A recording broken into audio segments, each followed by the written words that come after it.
Hey there, happy day 588 of What's She Up To Now. She being Sharon Horne-Ellstrom, also known as Pajama Grandma. And I just I've been thinking about reality today, and our reality is, of course, just our reality. But we all think that our reality and our way of perceiving and seeing and hearing and experiencing the world is the real way that the world is. But here's the rub. Every single other person on the planet feels the exact same way, thinks the exact same way, not as us, but that their reality is, their experience of the world is reality, the real world, the way the world is, the way the world works. It's all impacted by our beliefs and our emotions and the experiences that we've had. So each and every one of us has a different perspective, a different way of looking at the world. But we all know that our way is the right way, the perfect way, the real way, the reality, because it's our reality.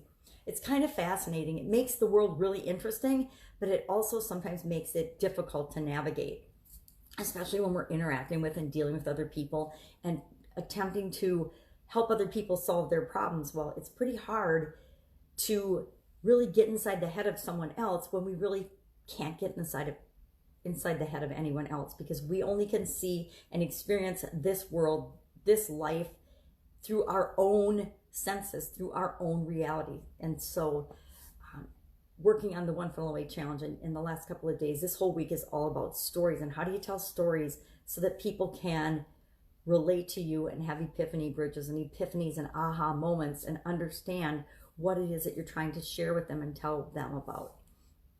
And it's all about, how you sell to people using this storytelling format. It's the same format that's used in every great movie, every great book. And I've been trying to do it for 2 years, and I don't think I've gotten it. And that's part of this journey for me, is learning how to communicate with other people in a way that helps them use their experiences and their reality to see the world not the way I do, but in a different way, so that they're open to the possibilities that there's other realities out there. Because the vast majority of people in the world do not understand what I just said and do not see it.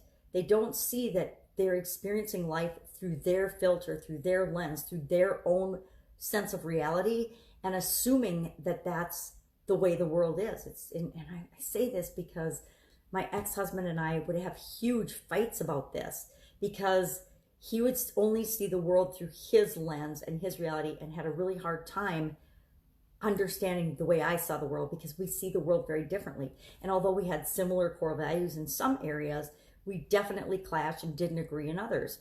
And I would get so frustrated because I would be trying to explain my perception, my way of looking at a situation, and then he would be explaining his. And oftentimes it would be really interesting. We would be on the same page, we would be agreeing, but since we said things differently and we looked at life from different perspectives, a lot of times we would clash and not agree, even though we were saying the same thing and agreeing. Because we said it differently, he wouldn't accept my version of reality, and I would then get frustrated and not understand how he didn't understand that we were saying the same thing. Have you ever had that situation where you've been involved in a conversation like that, and you're like, the person's getting mad at you, and you're like, oh my God, we're saying the exact same thing. We're agreeing 100%. I've been in corporate meetings like that, where all the department heads would be having a meeting, and two people would be having this big argument and debate, and then finally you'd say, hey, time out. Guess what? You are both saying the exact same thing. You're saying it each in your own way, but we're all in agreement here. So let's move on to the next agenda item. I've been in tons of meetings like that, where especially when egos are involved, and let's be honest, we all don't even realize how much we live in our ego versus and how much we'll do to support our status and our beliefs about ourselves. Whether those beliefs about ourselves are positive or negative, we will do all kinds of crazy things to make ourselves right and true and matching our belief about ourselves. We see this all the time when we self-sabotage, when we do things that aren't in our own best interest, because our ego, our subconscious, thinks they are in our best interest because they keep us the same. Our subconscious is not about change. it's our conscious that allows us to change and grow and improve and make things different and better in our life. Our conscious, our subconscious is like, hey, I've kept you alive this long. I've kept you safe. We're not going to change. We're not going to do anything different. We're just going to keep chugging along doing what we've been doing. And it's our conscious, it's our mind, it's our higher level intellect that will allow us to grow and become better people. Now, I'm not pretending I know a whole lot about the brain function stuff, never studied it. I just know what works for me because that's my reality. That's my experiences, right? So reality, really interesting topic. Reality and our beliefs are really tough things for most people to look at and examine because number one, it's scary, right? It's scary to think that our version of the world isn't the right version of the world. It's also scary to understand that the beliefs that we have, and really beliefs are just thoughts we've thought a whole lot, or that we've associated with a significant enough emotional event that they've locked into us, and we've owned them when we've decided that we believe them. I believe I am an introvert. I believe I am an extrovert. I believe I am fat. I believe I am too skinny. I believe I am stupid. I don't believe I'm not good enough. These are all just things. They're all lies, usually, unless we feel good about them. If you say something, I am this, I am, say I am unworthy. How does that make you feel? If it makes you feel bad, guess what? It's a lie. It's not true for you. So we have to sometimes actually examine our own beliefs and say, is this even true for me? I know over the years I've examined beliefs and I've believed a lot of different things, and it turns out I'll ask myself the question, well, who does that belong to? Because a belief might be something that I heard from my second grade teacher, and I associated that with a good or bad experience, and then I just chose to continue to believe that forever. And then my other experiences after that event where I decided, okay, that is me, I just added evidence, because we look for evidence that makes our beliefs real to us. And guess what? We get exactly what we expect. We will always see what it is we're looking for. Our subconscious will feed us up all kinds of experiences and people saying things, and we'll look for things and we'll actually match up to the things that we believe about ourselves. It's kind of scary, because if we have been subjected to a lot of negativity, a lot of bad things, a lot of abuse, a lot of beliefs that are not in our own best interest, we will fall victim to thinking that that's how our life has to be, that that's how our reality has to be. And we will continue to attract experiences that prove that out for us, that make that a reality. I'll give you an example. When I was younger, I was sick a lot as a kid.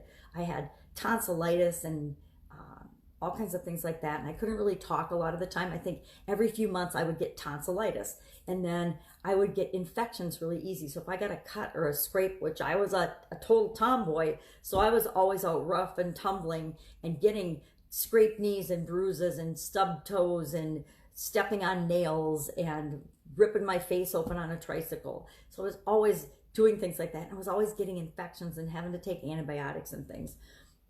And so I was like a sickly kid. And that being sick got me a lot of attention. It got me, not always attention that I wanted, but it got me a lot of attention. In a family of 4 girls, and being a middle kid, I never would have admitted this. I never even understood it growing up, but being sick was the way that I got attention. And then over the years, when I was not taking the best care of myself, and I've had a really long history of bizarre illnesses, I needed help, and it was kind of my way of asking for help, because I'm one of those people that will never ask for help. But I would get sick and get to the point where I would have to get help. It would be brought to other people's attention that I needed help.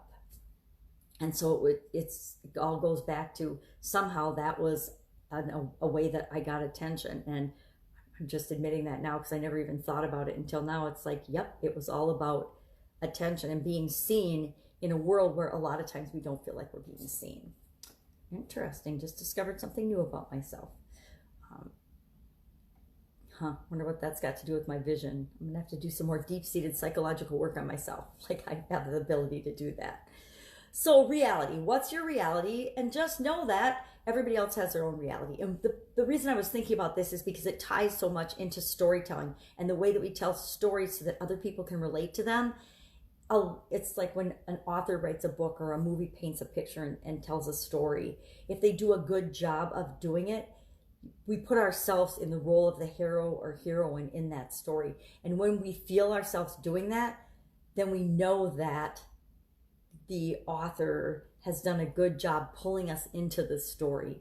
I used to love to read books and novels until my eyes got kind of funky in it. I can't really read anymore because it's fun to put yourself in the stories. I loved Greek mythology. I loved different types of historical stories and things where you can imagine yourself living in that time, living in the character. And the cool thing about books and about reading to me is it becomes our story. It becomes a part of us, and we actually can experience it because we see things differently than anybody else does. We create and paint the pictures in our own mind, in our own imagination. And that is way more powerful and experience because we actually experience it instead of just it being any other book. That's why I love stories that pull us in like that, or movies that pull us in like that and make us feel like we are a character in the story.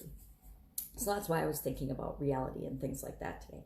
So reality, One Funnel Away Challenge. Today's day, I have to look, 18. And they call it week 2, day 4. But to me, it's day 18 because there's a whole preliminary week. And then there's week 1 was 7 days. Week 2 was 7 days, of course. So I number it differently, but that works for me and what I do with the challenge.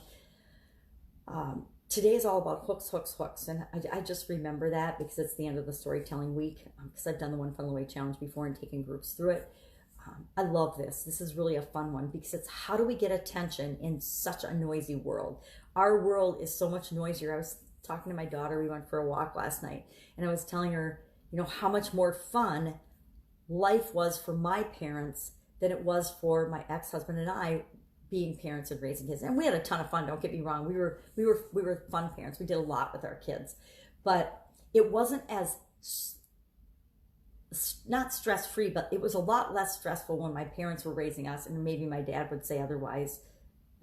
But it was a different time. It was a different era. Families were important. And I'm sure some people had worse experiences and better experiences than I did growing up. But growing up, it just seemed like my parents had a lot more fun together and had a lot more happy times than my husband and I. And maybe it's just because we're different people, but I think that we live in a time where everything is so fast-paced. There's so much demand for our attention and for our activities and for us making sure we have the perfect children and that they have the perfect experiences and they get into the perfect schools and they have the perfect life, which is a crock, by the way, because there's no such thing as perfect. That it just seems more stressful. So we were chatting about that last night on our walk when we were walking the dogs, and it just reminded me that we need to carve out what feels right for us, no matter what time and era we're living in. But hooks are all about getting attention. How do I get people's attention? How do I stop them in their tracks so they even notice what it is that I'm talking about? I don't want to stop everybody, right? I only want to stop the people that I want to work with, the people that I want to serve, the people that I want to be a part of my life and my businesses. So hooks, hooks, hooks, working on that. Working with a couple of new mentees and on some really exciting projects, really fun, exciting projects. And I'm sure I'll talk about those in a little more detail when I have permission to. Right now, a lot of the people that I work with, it's on they don't want other people to know that they're working with a coach or a mentor basis. So, and they definitely feel that there's a lot of competition in the areas that they're working, and that's why they've come to me. So they don't necessarily want any details or to be talked about at all. So I don't talk about them, but some really fun projects coming down the pipe. Anyway, if I can help you in any way, shape, or form, let me know in the comments below.